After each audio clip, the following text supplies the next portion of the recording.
Yes, there's so much going on in that part of the story beyond the metaphor of xenophobia and hatred toward newcomers.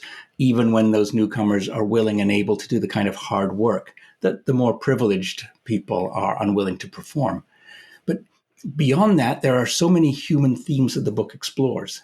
And that exploration is made possible by the situation that the Klumari are in.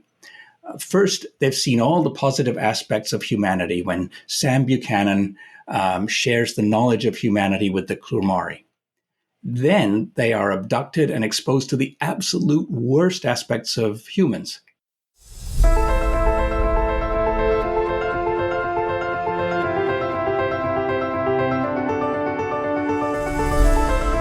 Hello, everyone, and welcome to the podcast Homespun Script. I'm your host, Nate Knispel. With me today is science fiction author Phil Bailey. His novel, Kelvoo's Testimonial, Surviving the Aftermath of Human First Contact, was listed in Kirkus Review's Best Indie Books of 2022. The sequel to Kelvoo's Testimonial, Kelvoo's Terra, published in 2023, has also received excellent reviews. Kelvoo's Testimonial, which we will be discussing today, follows the appropriately referenced testimonial of Kelvoo, a member of an alien species named the Klumari. Isolated on a planet far outside the normal traveling paths of the interstellar community, the Klumari enjoy an existence devoid of what we would call hardship. With no shortage of resources, they spend much of their time making use of their highly developed cognitive abilities, exploring and documenting their own history. This isolated existence comes to an end when a Terran exploratory vessel arrives on their planet, thankfully with charitable intentions.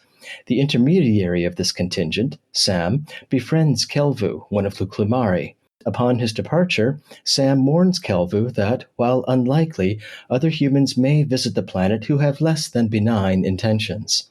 Months after Sam's departure, another spaceship lands on the planet. Hoping to make use of the Klumari's unique cognitive abilities, the captain of this ship tricks a small contingent of the local population to join him on what initially looks like a well-intentioned mission. It does not take the Klumari long to realize they have been kidnapped. Kelvoo's testimonial narrates how the kidnapped Klumari navigate this unfamiliar territory and the ensuing aftermath. Here's Phil reading from a particularly recalcitrant moment. Crows brought up the vid feed from the barroom, along with the ambient sounds from the ship. An animated discussion was happening among several crew members. "I don't trust those effing Klumers, and neither should you," Baz said. "Did you see those smug bastards loading that cargo, trying to make us look bad?" "So what?" Ebo replied. "Did you see how much work they saved us? I wish we had twice as many of them."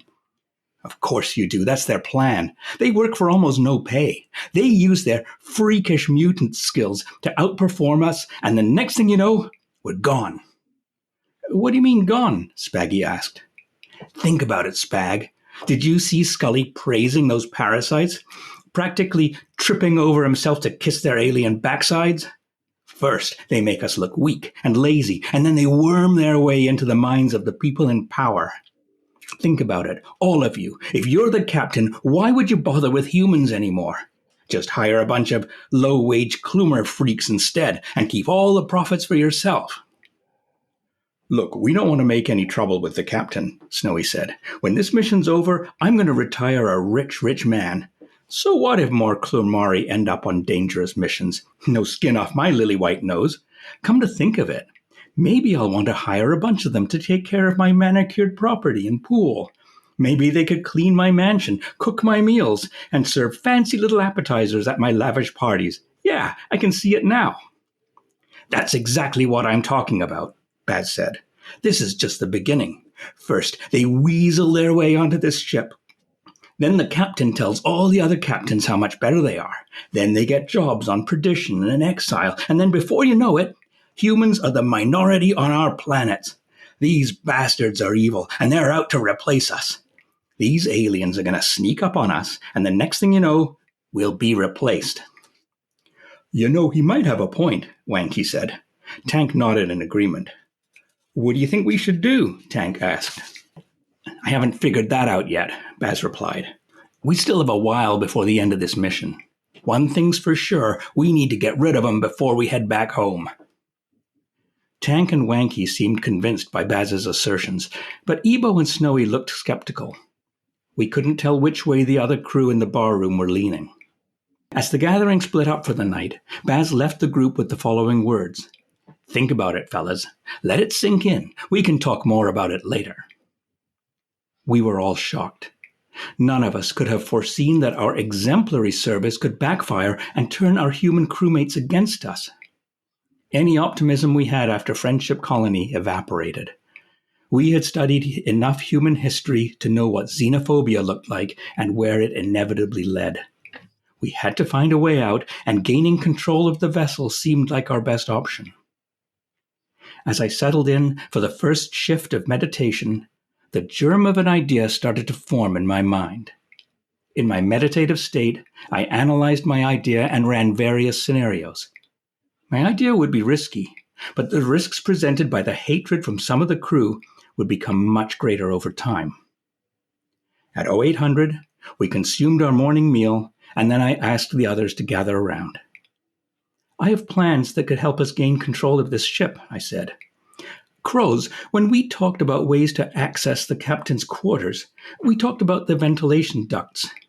You said we'd need a little robot or a small trained creature to get through that maze. What I'm asking from all of you is this. Please, put a baby in me. Thank you, Phil. I have to ask, have you narrated your own book for an audiobook? That was amazing. Thank you. If I do an audiobook, I definitely plan to narrate it. I did record Kelvoo's Testimonial with my home setup, and I just couldn't get the quality right. There was too much background noise, but I have moved since then, and I do have a nice walk-in closet that is pretty soundproof. So, I might just do that. A Clofus or a Clostudio, something like that. Something like that, yeah. Yeah. So thank you for joining me today. I really appreciate taking time out of your schedule to join me. Thank you. Tell us a bit about yourself. Okay, well, if we want to go back way to the beginning, I was born in Singapore to British parents. My father worked for an import-export company, and we moved around a lot in those days. After Singapore, we lived for a while in Malaysian Borneo. And then my parents went back home with us to England. And then finally, we emigrated to Canada. We lived first in the Ottawa area, then out in the middle of the prairies in Regina, Saskatchewan. And then finally, we settled in Victoria, British Columbia on the southern tip of Vancouver Island. And I've lived in this area pretty much my whole life since then. Mm-hmm. So how did you develop? Oh, I'm sorry. Go ahead. Sorry.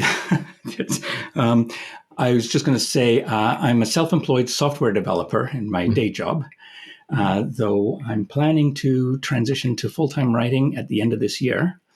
My hobbies include scuba diving and flying my drone. And as for reading as a hobby, I didn't really get into reading until maybe 20 years ago. And I started writing my debut novel, Kelvoo's Testimonial, just 3 years ago. I'd wanted to write a book for about 15 years. And one day I had a birthday and I realized I'm not getting any younger. So if I'm going to do it, I might as well just knuckle under and get started. So I got started, and it took about 4 months to produce the first draft of Kelvoo's Testimonial. Mm-hmm. How did your interest in science fiction develop? As I said, I wasn't into reading that much for a long time, but my wife always was. And I started reading some of her cast-off books. Okay. I guess I've always been interested in sci-fi, so I read her cast-off sci-fi books and really got into the genre.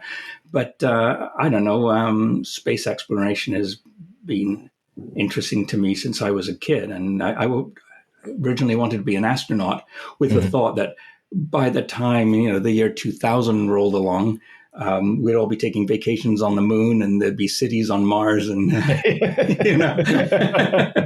So that kind of thing always captured my imagination. And that's how I got interested in sci-fi. Great. So this is your first novel.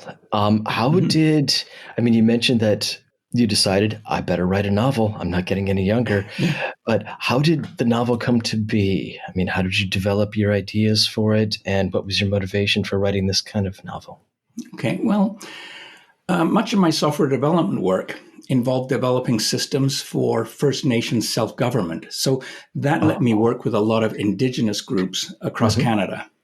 Now, I need to say that experience by no means makes me any kind of expert on the challenges faced by Indigenous people, but it did pique my interest in those issues, and I do follow news stories about the subject.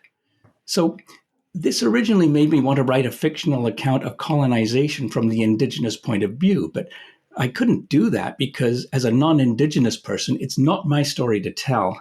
Mm-hmm. And I wasn't about to, commit the cardinal sin of cultural appropriation. Right.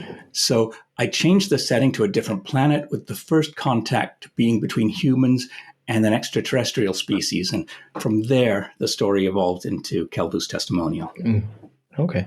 Yeah, the extraterrestrial species that you create, shall we say, the Klumari, live on a planet called, forgive my pronunciation, Kubal? Or was it Kubal? Kuabal. Kuabal. Okay. Kuabal, yeah. Much better. So, could you maybe describe the state of affairs on Kuabal, and namely the Klumari and their culture prior to the introduction of human beings?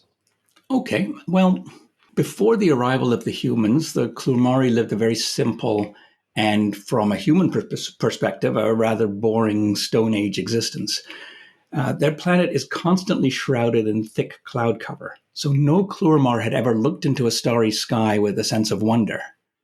The cloud cover means that the surface temperature of their planet never varies by more than a few degrees, and the Klurmari's food, algal, grows abundantly, so the Klurmari had never needed to develop advanced technologies to help them survive. They also never needed to compete for resources, so the notions of conflict, violence, or war were completely unknown to them. One of the special abilities that the Klumari possess is an unlimited capacity for learning, and that's because they have perfect memories. Every sight, sound, smell, and sensation that a Klurmar experiences from birth is remembered perfectly. Mm-hmm. And that gives the Klurmari the ability to learn anything much faster and better than any human. And with a lifespan of just over 300 Earth years, the knowledge that a Klurmar could gain over a lifetime is absolutely staggering. So, with that in mind, when the first contact team arrives on Kuabal, the humans are something that the Klurmari can't even comprehend. Mm-hmm. Yeah, it almost sounds. I'm reminded a little bit of this term, the noble savage, when referencing the Klumari, where they don't have, well, they are literate and they do have their own very complicated language, and they spend a lot of their time just documenting, and I don't know about maybe reinterpreting their history, but it seems as though they just document their history because they have no shortage of resources and there's no conflict because of that. And so they have all this extra time on their hands. And what fascinated me initially is that, okay, how do they spend this extra time? They just document and in more detail their history. How did you envision that? I don't know. Okay, maybe envision's the wrong word for it. But Yeah. I mean, why would they, with all this free time, why would they specifically go toward their history?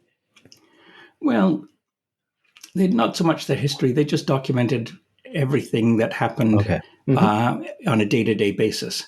Mm-hmm. And very, very mundane stuff. Mm-hmm. Like, Okay. I noticed a rock in this location and Okay. a grove of plants over here or something like that. Yeah. It was very mundane stuff that would not be of any interest to humans, but Okay. to It them does it was sound interesting. right. Yeah. And so they are curious, though. And when the human team lands on the planet, their curiosity is really piqued by all this extra stimuli running around and all these new things. But also, at one point, Sam and I think Kelvoo, Sam just says, well, let's just go exploring over that ridge. And Kelvoo says, well, I've never been over there. And it's maybe, like a 15-minute walk or something more than 15 minutes, maybe an hour-long hike. And they go for a walk over this ridge, and there's this absolutely beautiful landscape right in front of them that Kelvoo has never gone to before. And Sam says, how can you possibly not have gone over here? And Kelvoo says, well, never really had reason to. So they do have a kind of curiosity, but it's kind of a unique sort of curiosity, isn't it? Yes, they don't have a concept of beauty. So when Sam and Kelvoo hike up into the mountain and see this beautiful bowl-shaped valley with all kinds of great rock formations and plants and stuff, Sam is just in awe of the beauty, but Kelvoo just doesn't get it.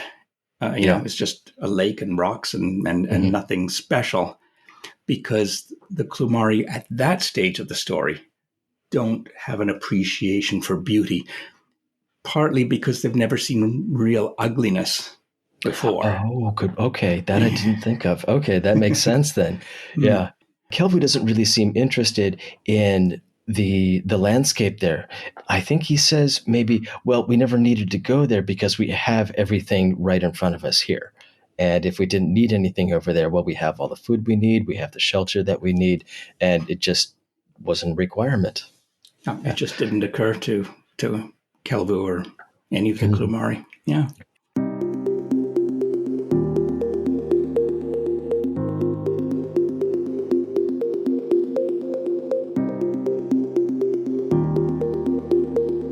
The Klumari are also non-gendered. Yes. And this interested me a lot. And I got two questions about this. Yeah. First off, why did you choose to have a non-gendered alien species? I just wanted to make them very different. Okay. So that it's also fascinating to the human explorers, some of the unique things of them. Well, and also that plays into some of the phobias that the later humans have about the Klumari, thinking that they are abnormal or, in some way an abomination. Yeah. That was exactly the word that occurred to me there, where the Reverend aboard Jezebel's Fury refers to them. I think, does he refer to them by name as abominations? I know he says all kinds of nasty things, but abominations. He says all kinds of nasty things, but yes, he says they're abominations that need to be destroyed. Yeah. Yeah, because they don't abide by this typical binary gender determination. And writing a non-gendered species is difficult. I've tried this a couple times on my own when I do practice writing, and because you can't use gendered pronouns. That's right. It was very difficult. I had to structure, English is structured toward gendered pronouns when describing people or animals or any kind of beings. So I chose to just sort of use the name of the individual. So it was challenging. So for example, if I were to say Kelvoo was a male, I might say something like, Kelvoo dropped the ball and then he picked it up. But I can't say he because Kelvoo is neither a he or she. So then I would change that to Kelvoo dropped the ball and then Kelvoo picked it up. But that repeats the word Kelvoo a lot. Yeah, so I would then restructure it as something like, after dropping the ball, Kelvoo picked it up. So I had to do a lot of literary gymnastics to I was thinking write around this fact. Yeah. Literary acrobatics was the term that occurred to me as well. That's even better, yeah. Yeah. Let's refer back to this idea or the comment that you made about the Klumari not having a conception of beauty. And at one point, I think it's maybe chapter 12 or so, at one point, one of the Klumari comments to Sam, I am pleased that I don't have an imagination because I don't want to think about what could have happened to our species. Could you elaborate on what incited this comment and maybe what it might say about us as human beings? Sure. So the comment was made by a Klumari elder named Quoska, who was referring to the Klumari reaction when the humans sent an automated probe to Kuobal prior to making in-person contact. So since the Klumari had never seen any kind of technological device before, they took the probe to be a creature. And with no flying creatures on their planet, the Klumari didn't understand what they were looking at when the probe descended from the clouds. So the Klumari villagers held a meeting in what might have been their first foray into imagination, when they started speculating that maybe there's a sky world where such creatures lived. They wondered whether lightning was created by these sky creatures, and they started wondering whether the creatures had been observing them. They wondered whether the creatures were warning them about something, or whether they had somehow displeased the sky creatures. Mm-hmm. So in that meeting, Quoska admonished the villagers for speculating when they didn't have all the facts. Quoska warned that drawing such conclusions could not lead to positive outcomes. So in effect, Quoska was asking the villagers to suppress their imaginations. So when Quoska was talking with the human Sam and said, "I am pleased that we don't have an imagination," it was in response to Sam having taught the Klurmari about the role of superstition in human history and how humans had expressed hatred toward one another and had persecuted each other and even gone to war and committed murder due to superstitions and religions. So Sam had explained that humans had an obsession with trying to impose explanations for the things they didn't understand. So humans imagined all kinds of things and tried to impose their imagined belief on others with often catastrophic results. Mm-hmm. So in that conversation, Quoska was glad that the Klurmari had been spared from the hate and violence that for humans was a side effect of their imaginations. And that's why Quoska was pleased that the Klurmari were not burdened with the so-called gift of imagination. Mm-hmm. Yeah, it seems that need and imagination are kind of both what enabled humanity to extend their reach as far as they did and develop their technology. And the Klurmari have neither of those. So that's why they're sort of isolated on this. We might call it a paradise, but I'm not really so sure about that. Yeah, but this very safe existence. But yes. Yeah, a couple very interesting manifestations of this lack of imagination on the part of the Klurmari. First off, Kelvoo's description of a painting, which I found very interesting, where he looks at I think he's looking at a painting with one of the crew members on Sam's ship. I think it's Linda. I don't remember. Linda quite Page, right. Yes. Okay, yeah, it's Linda. And he describes the painting. You're saying he. Oh, I am, aren't I? Yeah. Very good Very point. Difficult not to slip into that. Yeah. Okay. I'm going to have to reorient my thought patterns right now. So I'm not going to edit that out, though, because it's my mistake and should stay in there. No worries. Yeah. But so I think it's Kelvoo who does this. So Kelvoo's description of the painting is such, it's very technical. And Kelvoo explains how, I almost said he there. And Kelvoo describes the painting in terms of, well, there's blue here, there's yellow here, and the brush strokes look like this, which are all very relevant to the painting. But there's a lack there as well. It reminded me of, if you've watched the episode of Star Trek, The Next Generation, I think it is, where Data writes a poem about his cat. Yes. And it was very clever. Yeah. where Data just, I can say he with regard to Data. Yeah. But Data just lists all the characteristics of a cat. And there are a couple other instances of this as well. Is there another one that you'd like to reference? Because I have a couple more as well. Yeah. There was the Shakespeare exercise. Oh, right. Yeah, I didn't include that one in my notes. Yeah, Sam, when Sam was teaching the Klurmari about human culture, he, and I mean Sam, had them read passages from A Midsummer's Night Dream by Shakespeare, and Sam was trying to get them to emote and to recite the words with drama and feeling, and they couldn't do it. They couldn't put themselves in another character's position. Well, and they weren't really familiar with human emotion either way. And Sam read them a passage with great feeling and told them, to show them an example. And so the next Klurmar who came after Sam read it in Sam's exact voice and exact intonations, because the Klurmari are able to reproduce any sound human or even mechanical sounds, anything at all, they can do it. So Sam was really frustrated that they were just repeating him, and so there's another example where they just didn't get it, at least at that stage of the story. Yeah, they even saw the Clymari, that is, even saw play acting or pretending as a form of deception. And I think go ahead. Yeah. So, for example, in the classroom, Kelvoo, or one of them, maybe it wasn't Kelvoo, but said, how many species on Terra or Earth can speak Terran? And Sam said, well, what do you mean? And the character said, well, I read a book where you have animals called bears and goats and dogs and cats, and they were speaking and wearing human garments. And Sam said, no, that's fiction.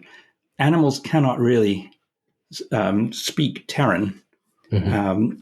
But this is just a make-believe story. And they were, well, what are you talking about?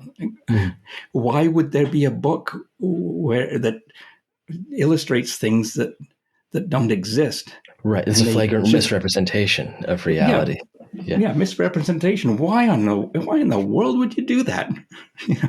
And that's interesting too, because the Clymari method of representing things is extremely detailed. Like almost minute by minute when they're recounting an event. And I was about to use the word fail, and I don't want to use that word, but doesn't point an eye to the sort of characteristics of anything that we would call beauty. And it's just a very factual account of everything.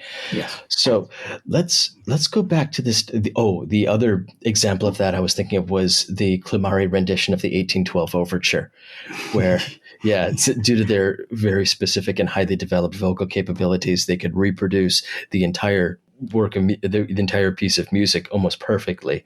And their way of describing it was very similar to the way Kelvoo describes the painting. That was a wonderfully crafted example as well. Great. So let's go back to the piece of text that you read. The Shanghaied Clymari find themselves in an even more complicated situation than they thought. Not only are they trapped aboard the vessel Jezebel's Fury, which is not a nice name for a vessel, but due to their superior cognitive abilities have drawn the ire of the crew. And there's a fairly obvious metaphor here that mirrors any number of our own social situations. There's also a fair bit more going on there. I'd love to hear your thoughts on this. Yes, there's so much going on in that part of the story, beyond the metaphor of xenophobia and hatred toward newcomers, even when those newcomers are willing and able to do the kind of hard work that the more privileged people are unwilling to perform. But beyond that, there are so many human themes that the book explores. And that exploration is made possible by the situation that the Clymari are in. First, they've seen all the positive aspects of humanity when Sam Buchanan shares the knowledge of humanity with the Clymari. Then they are abducted and exposed to the absolute worst aspects of humans. So through this situation, the book is able to explore multiple themes, and they include the painful effects of colonization, even when the intent of all directly involved parties is good. It explores the importance of family, which is completely foreign to the Clymari until the abduction. It explores religious zealotry and hypocrisy. Discusses misogyny because of the role of women on these outlier planets, human planets, and the treatment of the ship's concubines. There's homophobia and obsession with sexual acts when the holy man on the ship discovers how the Clymari reproduce. There's topics like the proliferation of weapons in society when in the chapter named War, taking place on Benzalar 3. There's environmental destruction. There's substance abuse and addiction. This is touched on. And also the tragedy of suicide is also makes an appearance in the story. Mm-hmm. Yeah, for much of their journey on Jezebel's Fury, where they're essentially kidnapped, they're involved in forced labor. That's how I viewed the whole thing. But they are still, in a way, trusting of Captain Scully. And every mission that they go on or in which they participate, Scully frames it as though they're doing some kind of humanitarian work, or they're delivering weapons to I think it was delivering weapons to rebels who are opposing an authoritarian government. And they kind of uncritically believe Scully, despite the fact that they are very well aware of the fact that Scully is not someone to be trusted. And it turns out that every single one of these missions, not what they thought it was. They thought they were delivering medication. They're delivering an addictive narcotic. They're delivering weapons to the wrong group of people. They're delivering a group of girls not to a school to be educated, but to an institution where they're going to learn how to be effective concubines. But that element of trust still works in there, and they just don't have a concept of active lying in this way, which is very disturbing. But they also go through some very serious psychological changes during this part, and this uncritical trust sort of changes a little bit, and they end up doing some things that they thought they were simply not capable of doing. Could you describe how and why this happens? Sure, I can talk about some of the things that they ended up doing that they didn't think they were capable of. So the first thing during their abduction, the first thing they learn is to lie. Before first contact, as we touched on, the Klumari didn't even possess the concept of stating something that's untrue. The whole notion was just too absurd for them to even have thought of. But the kidnapped Klumari come to understand that they are in their situation because they were lied to and deceived, and they realize that if they have any hope to survive their ordeal, they're going to have to use deception and lies to overcome their captors. And this ties into the concept of resisting oppression. So since the Klumari had never been oppressed, the idea of standing your ground and organizing against a common enemy has not been something they would have been capable of before their abduction. The most consequential thing that the Klumari thought they could never do was to kill. The thought of intentionally destroying the life of any creature was beyond appalling. Even the idea of killing their sadistic captors is something that Kelvoo's group dismisses. Each of them would sooner die than kill any of their kidnappers, no matter how unthinkable their suffering becomes. But when the unthinkable actually happens, is it possible that a Klurmar could kill? I think I'd prefer to let the readers find that out. Okay. That's fair enough. And there's one really important final thing that the Klurmari didn't think they were capable of, and that is to love. The Klurmari had no concept of family. So when a Klurmar is born after 4 weeks of gestation, it basically pops out of its host's pouch and goes running off. A newborn Klurmar is fully self-sufficient. It'll run through the village. It will feed on algal that grows on the banks of the stream. And the Klurmar that hosted it and the others who contributed genetic material will have no connection to the child, except that the whole village will ensure the child's well-being, and some of the villagers will educate the baby, which, due to its perfect memory, it will learn to speak fluently in about 6 weeks. So the concept of family is thrust upon Kelvoo and the other abducted Klurmari when they're faced with a daily life and death struggle to survive their captivity. In their history, the Klurmari have never needed to rely on each other so urgently. And as a result, they learn to care deeply about one another, and in effect, they become a family unit. And as a crucial part of their plan to survive and escape this situation, the abducted Klurmari secretly create a baby, which Kelvoo hosts. And instead of giving the baby a Klurmari name, Kelvoo names the child Sam, in tribute to their first contact mentor, Sam Buchanan. And in a first for their species, the Klurmari love baby Sam unconditionally, every bit as much as any human loves their child. And this is completely and totally due to the context and the social situation that in which they're involved. And what I noticed that they developed this concept of love aboard the ship, aboard Jezebel's Fury, but it's also a more wide range of emotions. I think that I thought of it in terms of, I can gradually see them starting to feel emotions, not only love, but also some resentment. And there's a little bit of hatred going on in there as well that gets amplified substantially as the situation on Jezebel's Fury moves further along. And the overall theme reminded me again of how this concept of the noble savage gets maybe corrupted by something like civilization.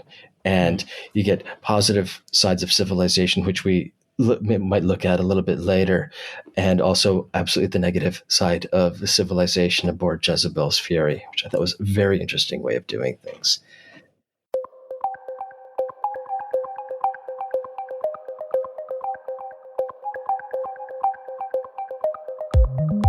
So this might get into slight spoiler territory, but we know Kelvoo survives throughout the whole book because Kelvoo has another book. Another book which I haven't read yet. And it is a first-person autobiography, so we know Kelvoo survived to write it. Right, yeah, that's true. Well, I suppose someone could have found his testimonial, but it makes more sense this way. It's just cooler. But your novel, and we've touched on this already, but your novel has also been described as a critique of colonialism. We get an unequivocal and unapologetic glimpse of this when we see the way purportedly well-intentioned humans integrated into Quabal near the end of the novel. And I'd love to hear more of your thoughts on this. What aspect of it? Near the end of the novel, where the contingent of humanity that comes down and effectively colonizes a lot of Quabal. And if it stop me at any point where I'm starting to give away spoilers, because we can sort of see this happening. But I think two things sort of happen when the humans come down. First off, Klumari society completely changes, and the next generation is much different. They don't spend their time on historical texts or describing the rock over there, but they start speaking Terran. They don't really speak the complicated Klumari language anymore. And then you also, this just cracked me up, you also see a Klumart, which sounds awful lot like Kmart, right? Yeah. I hope that was intended. Yeah. All of this happens because, there's meant to be very strict protocols about first contact. And how the Planetary Alliance, which Terra is part of, has very, very controlled ways to make first contact and to gradually integrate a new species into society without corrupting them. But due to Kelvoo's naivety, Kelvoo ends up revealing the location of Quabal on a that's broadcast all over the galaxy. So Captain Scully and Jezebel's Fury are the first to get wind of this, or to think of the idea, hey, there's a whole new species there that have all these great capabilities, and we can go exploit them. So they took a number of them and went on their interstellar crime spree. But they weren't the only ones. Since the location of this planet was known, all of the normal protocols were just thrown out the window, and every opportunist human made their way to Quabal and just set up operations to strip mine the planet and exploit it however they could. And they introduced all of this new culture and technology and made it widely available to the Klumari, who just, the younger generation abandoned their culture and everything they known to integrate or to take up this amazing new culture that was far beyond anything they had experienced before. Yeah, and so they're absolutely negative effects of that colonization. There are also some positive things too, or at least the two Klumari at the end of the book Yeah. are ruminating, okay, a lot of this is a really bad situation and we're being exploited, but also there are some positive aspects that are coming out of it. Life is more interesting now. We could Yes. do things that are more interesting than documenting whether that rock moved 2 feet to the right due to winds, or I'm not really sure what it Yeah. is they're doing. Mm-hmm. And so it's a very, very tricky balance there. It is. Yeah. Yeah. Yeah. That whole final chapter, it's sort of looking forward to, how are we going to, yeah, it's I don't conflicted. know. It's conflicted. I agree. It's conflicted. Yeah. Yeah. Yeah. There's a lot of good that's come out of it, but they've got to do something about the state of things on their planet. And Right. they're talking about that in the final chapter. Mm-hmm. Yeah. So, in the process of this, what were your favorite parts of the book to write, and which sections of the novel are you most proud of? My favorite parts to write maybe were some of the initial observations of the Klumari when they're looking at these weird alien human species and puzzling over the things that these strange humans do. That was interesting to write. I enjoyed everything to do with a minor character called Bertie. Bertie. I did like Bertie. Yeah. Yeah. Bertie provided some comic relief, but she was also, she was no nonsense, but very empathetic. And she just kind of had a sort of a homespun wisdom that I thought made her an interesting side character. Yeah, I quite enjoyed Bertie. A little rough around the edges, but... definitely rough around the edges, yeah. I enjoyed writing the high-tension scenes, like the battle on Benzalar 3, baby Sam sneaking around the ship, and Jezebel's fury being boarded by another species called the Sorians. Oh, right, yeah. Yeah. That was a great scene. Thanks. In terms of being proud of parts of it, I don't know. I like to think I did a good job of the world building, setting the scene of the planet and describing in great detail, including diagrams, exactly what a Klurmar looks like and what their capabilities are. I feel kind of proud about the emotionally charged parts, including Baby Sam's story and the trial on the Sorian warship and the aftermath of that. And I hopefully did a good job of illustrating how ignorance leads to fear, and fear leads to xenophobia and hate. And I'm pleased with the final chapter when the two Klurmari characters are sharing their observations of humans and they start coming to grips with the enormous changes to their lives and their culture and their planet. Yeah, the changes are something that can't be taken away. You can't go back from those. I quite enjoyed, and it's interesting that you referenced both the highly emotionally charged moments in the book, the situation with baby Sam, the baby Klumari, and also the trial and the aftermath of the trial.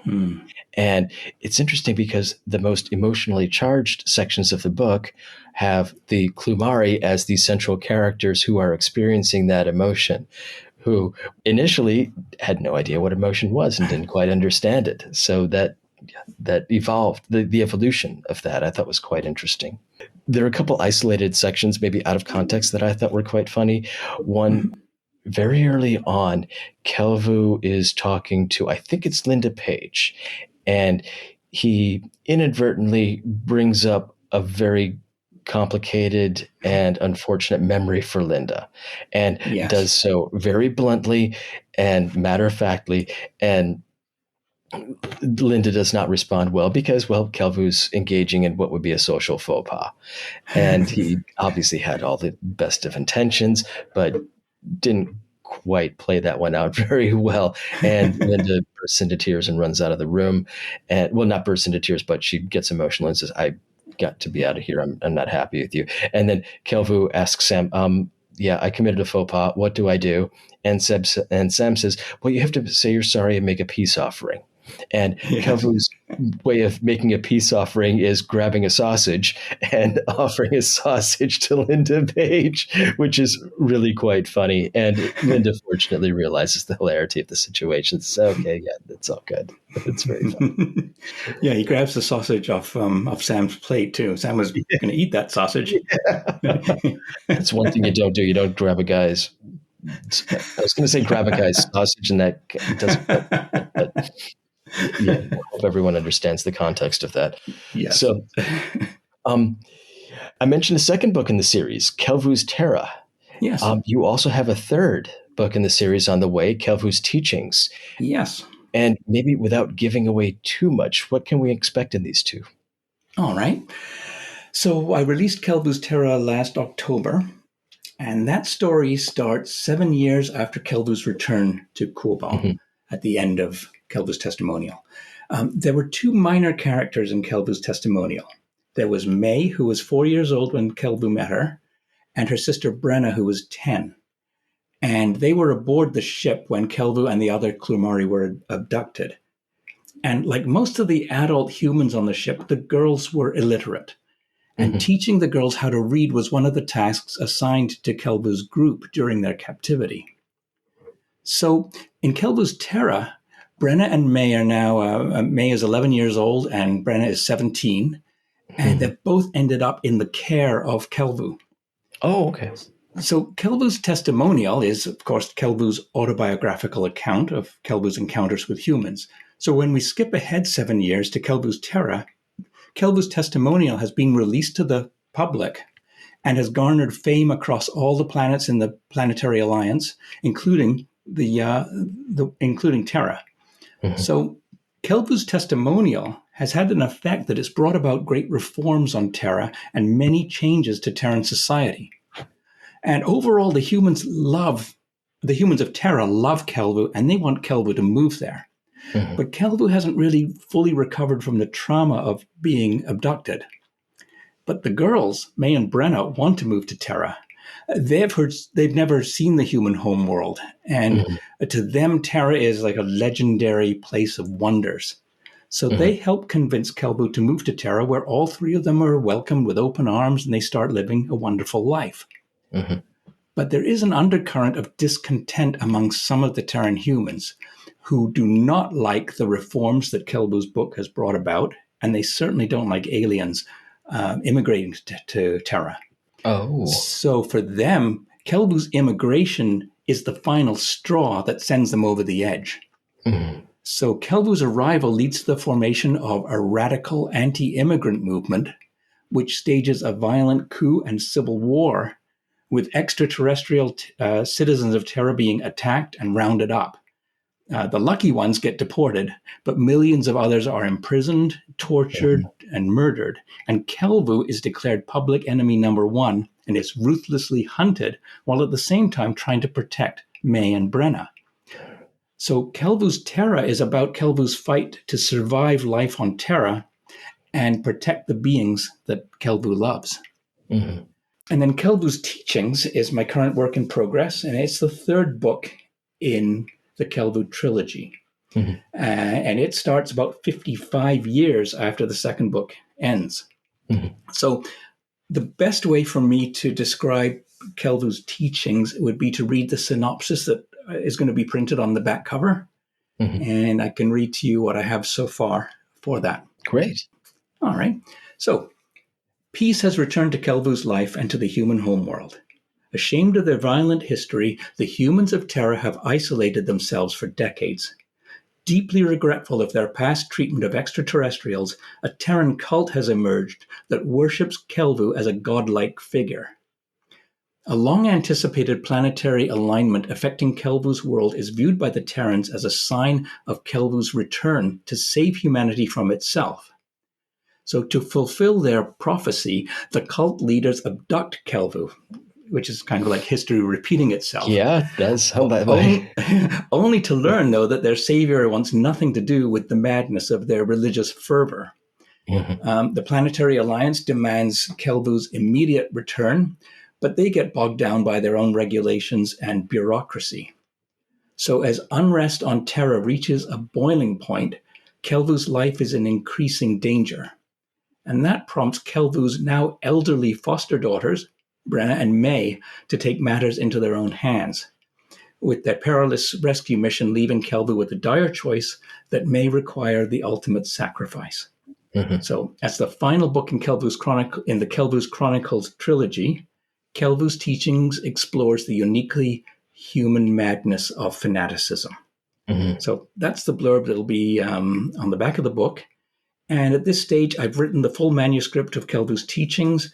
It's just come back from 5 beta readers, and I've incorporated their suggestions. And later this week, I'll be sending it to my editor. And I'm hoping that the book will be published sometime this summer. Okay, great. I was just going to ask when we can hope to see it. Yeah. Which, sounds like a matter of a couple months or so, or months. Maybe. There's the editing, and then I have to work with cover designer to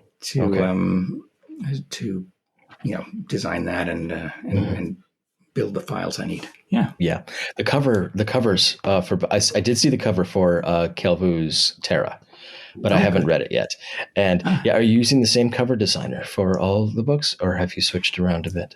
There are 2 people involved, actually. Okay. So the figure of Kelvoo, I found a 3D graphic artist in Switzerland, and he designs characters for video games. They're 3-dimensional, and they can be posed in different positions, and they can be lit in different ways. Oh, cool. And so the cover of Kelvoo's Testimonial is a rendering of this 3D model placed on a stock image background with all the text added and that kind of thing. So for Kelvoo's Terra, I was able to use that same model and pose it a little bit differently, light it a bit differently.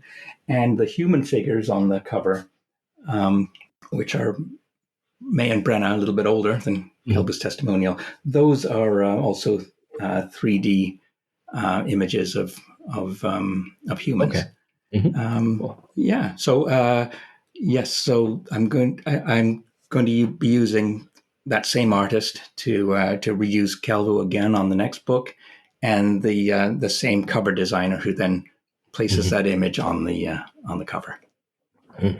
So are you self-published, or are you through an independent press or smaller press? No, purely self-published. Okay, great. I'm still a little bit unclear on what the difference is between independent and self-published. I think people have different ideas of what that is. Or maybe I'm just not understanding it, which is most likely the latter. I think people do have different interpretations. So as you mentioned at the beginning, I was lucky enough to get an award or to be listed by Kirkus Reviews in the top 100 indie books of a couple of years ago. So Kirkus Reviews defines indie as anything that's not from the big 5 publishing houses that have basically monopolized the industry. Yeah. So they count people who are just self-published like me, who just post their books on Amazon and other sites. And they're putting them in with small presses, little boutique presses. So for me, it's entirely independent. No third party distributes the book in any way. Yeah. Okay, perfect. Great. So, Phil, it's been wonderful having you. I've really enjoyed this conversation, and I wish you all the best as an author and all the success that you deserve. Fantastic. Thanks so much, Nate. I really appreciate it.